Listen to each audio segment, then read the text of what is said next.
Hey guys, Sharpshooter1 here with another scripting tutorial. So today what we're going to be talking about is the .touched command, CanCollide, models, and the MoveTo command. So go ahead and open up Roblox Studio, and then we can get started.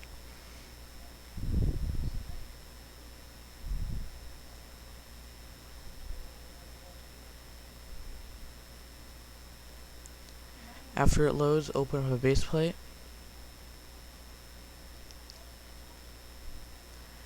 And then go ahead and insert a script into the workspace. So, I think first what we should do is talk about the .touched command. So, it's kind of self-explanatory. What it does is it'll detect if a part has been touched by another part. So, let's make a function so that whenever, let's see, so whenever this part right here is touched, it will print something into the output. So create this part right here, and then anchor it, and then let's make it about this big right here. Alright, let's see, that's a good size. Let's make it color brown, I guess, make it stand out. Let's go to the script. Then we're going to make a function. I'll show you two ways to activate this .touch command. So first, what we're going to do is we're going to make this function right here. We're going to make it, call it onTouched, and then as a parameter we're going to type in part. So then we're just going to make it print. Let's see. We're gonna call so when the part is touched, we're gonna make it say new test part was touched. Alright, we're gonna name this part here test part. Alright, so we got that. This is a simple function, nothing fancy. So then what we're going to do is we're going to make a listener. So what a listener is, well, actually it's called an event listener. So it will look for a certain event. Alright, so one of the events for a part is the .touched command, and that will detect if the part has been touched by another part. So the way to do this, first we have to reference the part. So we're going to do let's see, p equals workspace, find first child, test part. So as I explained before in an earlier tutorial, this will look for the part in the workspace, and if it is there, it will return the part, and if not, it will return nil, which means it does not exist. So what we're going to do is we are going to do p dot touched connect, and the name of the function, which is onTouched. So what this does, we referenced the part we're talking about here, and then dot. That means that that tells Roblox that we're either referencing a property, a parent, a child, or an event. In this case, it's going to be an event because .touched is an event. So when the part is touched, it'll connect to a function, and then in here you type in the name of the function, which is onTouched. Alright, and so you notice how this parameter is not being filled out down here.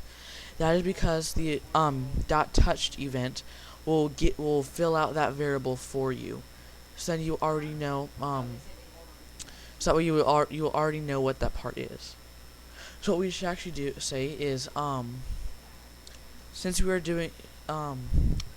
not doing just plain text, what we're going to do is we're going to type in part, which is this variable up here, dot name, which is the name of the part, and so here's where some little string manipulation comes in. So we're going to add some extra text onto this, but we can't just do something like this and add in wherever we want.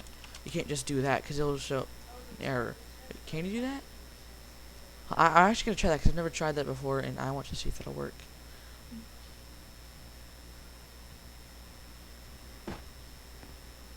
No, okay, I didn't think that would work. Okay. See, I don't think that's going to work. I never done that before. Sorry, got a bit off track there. So to add in text to this little bit here, where you type in 2 dots, which means you're continuing it. We're gonna do quotation marks. We're gonna do a space. So that way there's a space between those 2 words. Then we're going to say is touched. Wait, no. We're gonna type in actually has been touched. All right. So p dot. Yep, that should work. So let's try it out.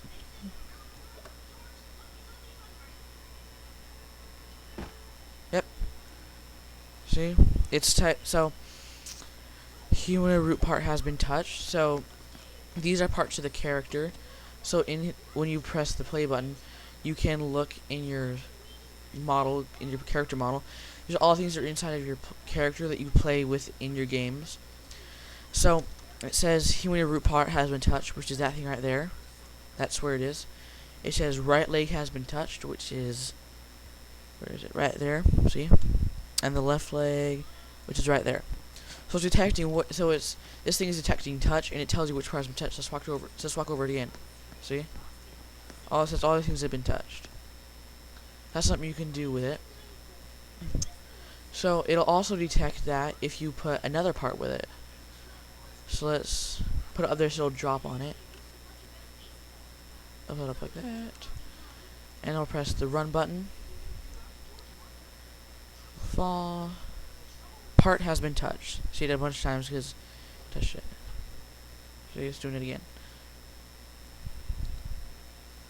Alright, that's still something with the .touch command, but let's get a little more in depth. Alright, so we're going to make it so it will only print. This time it'll print the name of the player.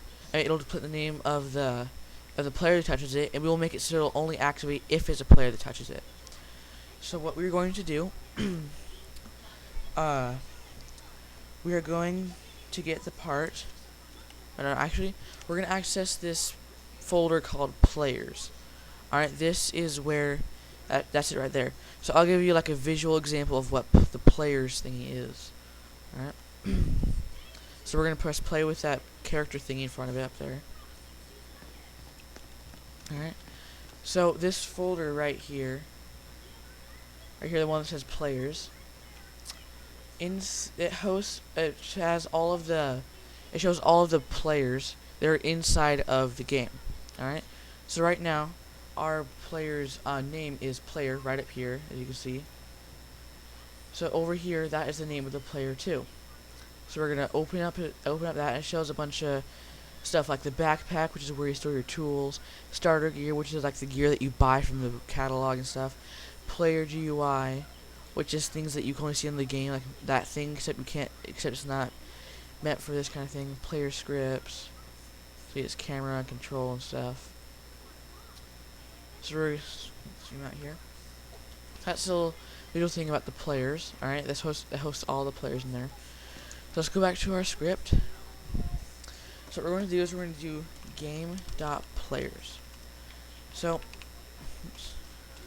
there, game.players. So what I need to explain to you guys is this game thingy. I haven't used this before in any of the tutorials yet. So what it does, so game, it is the parent of all of these things here. It's kind of an invisible parent in a way, but the parent of all of these things right here is the game. Alright, so to reference any of these folders besides the workspace, you have to do game dot and then type in the name of the folder, which in this case is players, because players is a child of the game. So we're gonna do game. No, actually, we're going to do local player equals game.players get player from character, and then part.parent. I'll explain what it is. So what it's doing is it's going to the players folder of the game, which is right here, it's gonna get the player from the character, which should be this part's parent, and then we're assigning that player to this variable called player. All right. So what we're going to do is we're going to check if it's a player that touched it. So we're just going to do if player.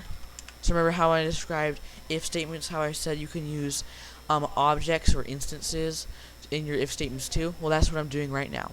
There are two ways of checking if something exists with objects. You can do if player, you can do if and the object, then, or you can do if player and then a little squiggly sign and then equals and then type in nil. So what that is going to do, in Roblox Lua, you do that squiggly sign, but if you're going to do something like JavaScript or any of those C++, I think, you would do that instead. But Roblox is not like that. You do that little squiggly sign. Alright? So, this is doing the same thing as this. Alright? This is checking if, player does not equal nil. And I think I described this before. Nil means not existent or is not there. Alright?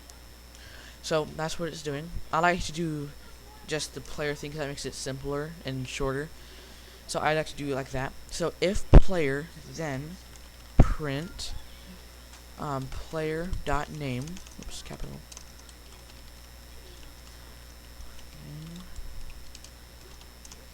Has touched our test part. Alright, so let's go ahead and test it out. Actually, let's do it with this brick right here to see what it'll do. So nothing happened, even though I touched it multiple times. Nothing printed because it is not a player. So let's go in here. Let's go up here. I'll click on that blue character, that blue triangle with the blocky character on it. We're gonna click on that. And it should spawn your character in there. Alright. So in the players thingy right here, the players folder, right here in the Explorer, my player instance is in here, alright? And his name is player. So that means it's gonna be player here. It means it's gonna print player here in the output. Let's go and touch it. See? Down here in the output it said player has touched our touch part. It said it multiple times because we touched it multiple times. Alright? So you can keep doing that. So to show that it's just not one single player it's gonna work for, let's go up here into the toolbar, into a test. The tab says test. Go over to server. Make sure that box is checked. We're gonna go down to 2 players, and we're gonna click start. All right. This will create 3 more windows: the server window, player 1 window, and the player 2 window. All right. And it'll also let you switch between those windows too, so you can manipulate everything. So here's the server window. It's still loading. It might take a bit because I'm doing like 3 extra windows and a server at the same time. Okay. So here's the server window. Shows everything in the game. Physics have already been applied, and it is going to start adding players in a minute. See, they're loading. Player 1 added down here, and player 2 added. Oh, yeah, never mind. Sorry. Alright. So I'm playing as player 2 right now. Let's make here into the where's the server? There it is. Alright, it says so they've already touched it a couple of times. So first player, so it says player 1 added and player 2 added right there.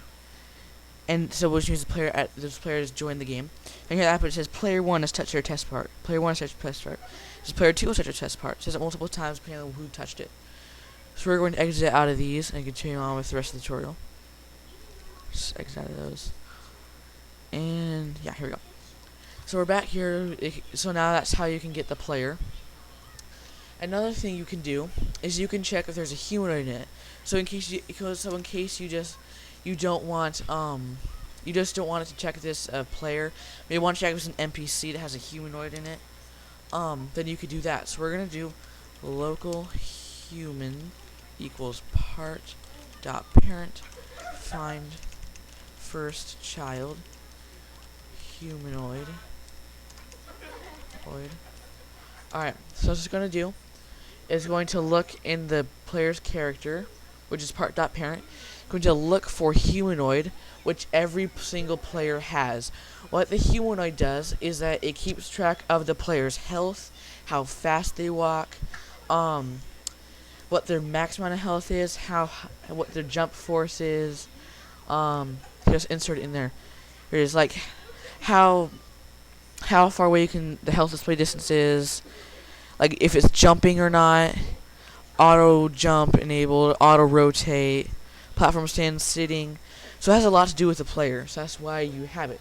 Every player has it unless the maker of the game has removed it for some reason. Alright? So what we're going to do is we're going to make a variable called this local. It's going to be local human equals part.parent find first child and then humanoid. So we're going to check if humanoid is existent. So we're just going to do if human then I'm going to say print and we're going to make it print something with a humanoid has touched our test parts. Happy face. Oops, that's sad. Happy, there we go. I have caps lock on, sorry. Happy, there we go. So, let's press play. Jesus is dealing with the humanoid test our touch part. But let's take this brick right here and then put it on the part and let go. Nothing happens, see? I'll even drop it, so physics can apply more efficiently. Nothing happened. But see, look in our player. If you look in here, like, you go down to the Explorer and open up the player thingy. If you look in here, it shows a human instance right here inside of my player, which is right there. See, over here it has it selected because it's just selected in my player. And then there's the humanoid. It has those properties I showed you earlier. So that proves that the humanoid is in that player. So let's go touch it again. Something with humanoid touch our test part. So I'm going to make something print in here so we can see that if it's still moving, if it's still detecting it. There, let's do that. So now I'm going to delete my humanoid. Alright, see? If he fell on that and nothing happened because there was no humanoid inside of him. So we're going to do stop and go back there. So yeah, that's one thing. That's also something you can do with the on-touch command. You detect there's humanoid and stuff in there. You can also use this thing for kill bricks. That's usually what these things. Sometimes that's what these things are used most for. So I guess I'll show you how to do a kill brick. So here's how you do it. So we already got this part there. Checks if there's a human, and then if it's there, then we're gonna type in the code. So first, let me do let me play again.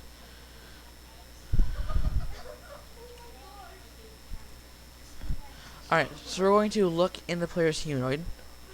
Alright, so down at the very bottom, scroll all the way down, in the properties window, you'll see these, under the game tab, you'll see 5 properties. There is health, which is how much health you have, obviously. Jump power, I'm not exactly sure how to manipulate that. I messed it around before, it doesn't make you jump any higher. It's something new that came out a couple of days ago, actually. There's max health, there's the maximum amount of health you can have. Max slope angle, I have no idea what that is. Walk speed, how fast you walk, alright? So what you can do is that using a script, you can manipulate the player's health and max health and all these properties in here. These are the key things that you're going to need to kill the player, alright? So if human, then we're going to do human dot health. Then we're going to do a command called take damage, alright? And then inside of these parentheses, you're going to type in how much damage you want. Alright, so let's do 100 since we want to kill him. So we're going to do play. Don't kill him, don't kill him. Alright, there's an error. I must have done something wrong. So it's health a number value.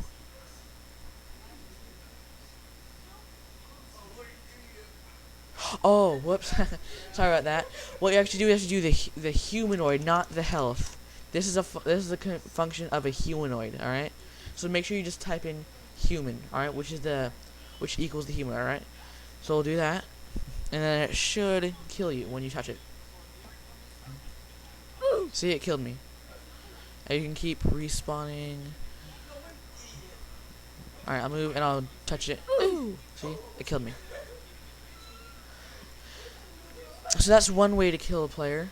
Another way to do it is just remove their head using the command destroy. I won't go over that now because I need to move on to other things.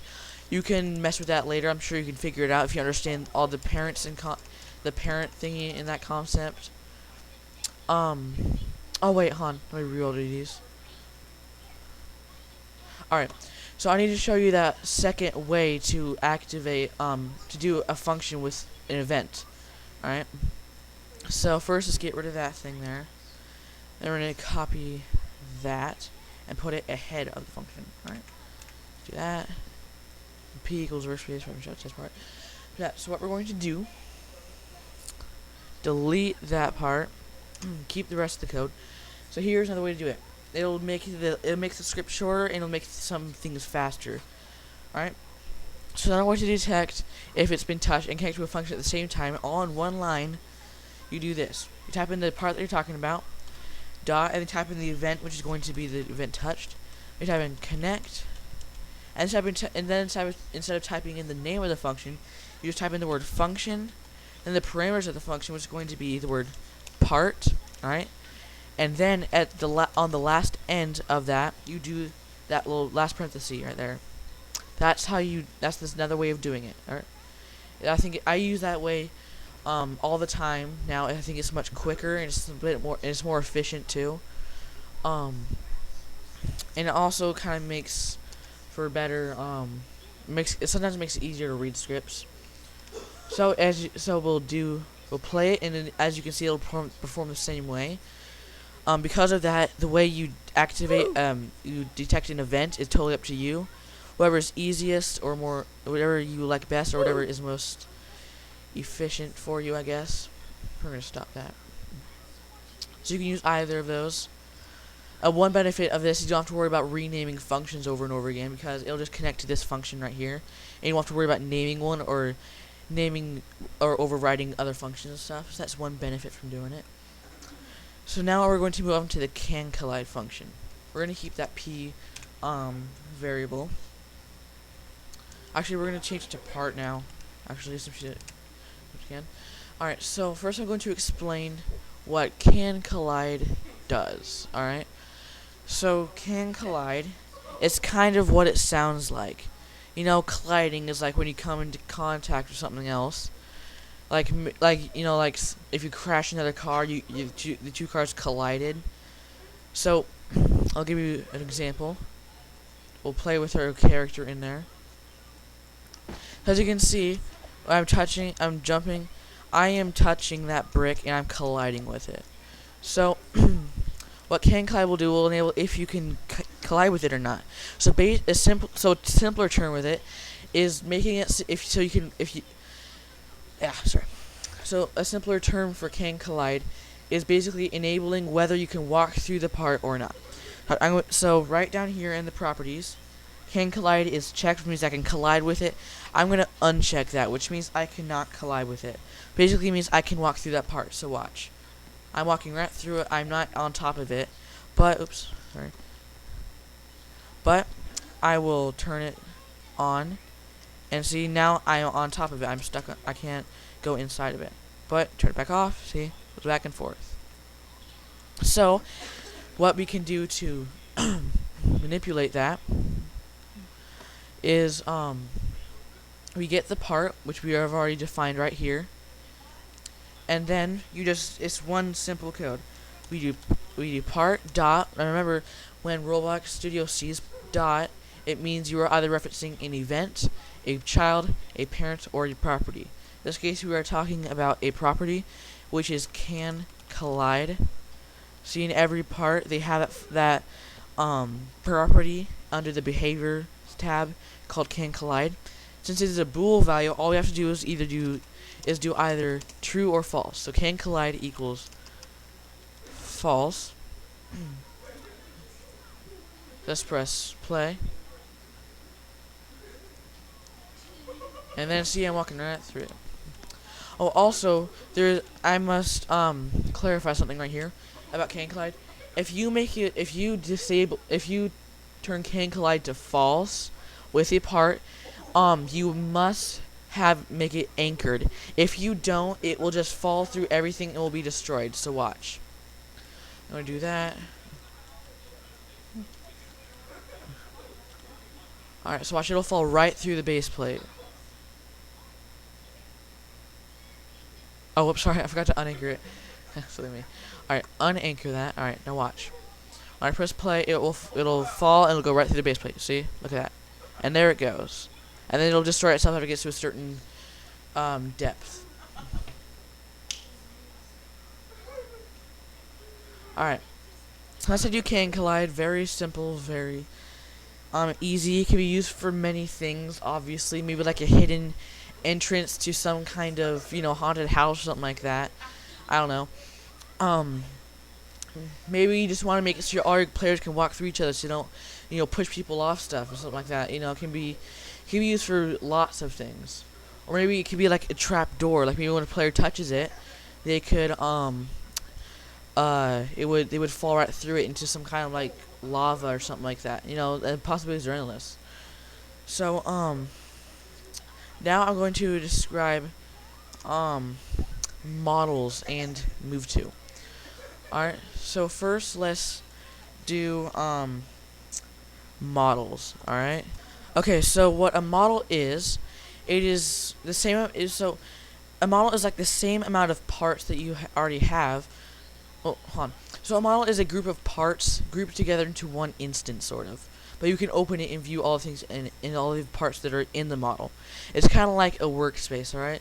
Technically, all this stuff here is in a group, basically. So what we're going to do is we're going to create another group, or a model, right? So what you do, usually you'd want to do it with 2 or more parts, but you can do it with 1 if you want. So what we can do is, we'll select these 2 parts, then we click, then up here at the Home tab, that little button that says Group, we're going to click on that. Alright? So, as you can see, the box now selects both of them, like that. Alright? And as you can see in the Explorer, they are now grouped what I'm selecting right here is now model. And if you click on that little arrow over there, it'll open up and you can see all the parts that are inside of it. You can select them individually and manipulate them individually if you want. So we're going to collapse that and zoom out.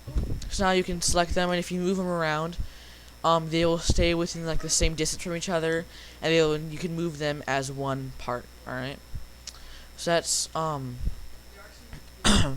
that is what a model is, just a group of parts that grouped together into one instance, or a folder if you want to call it that.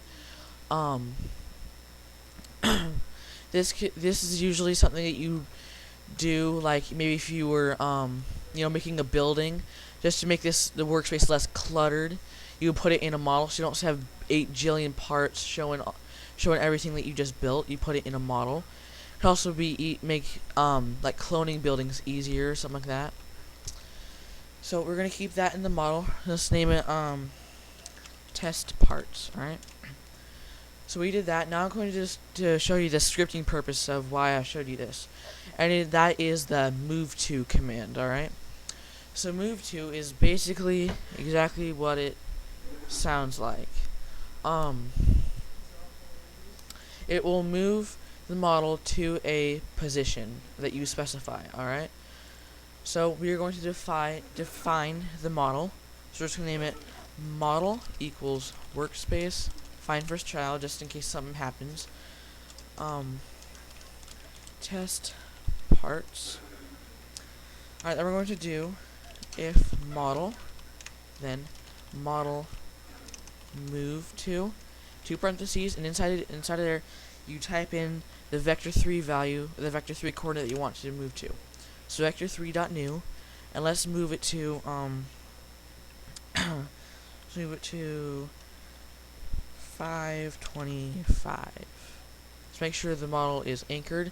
You can do that by typing that little shortcut.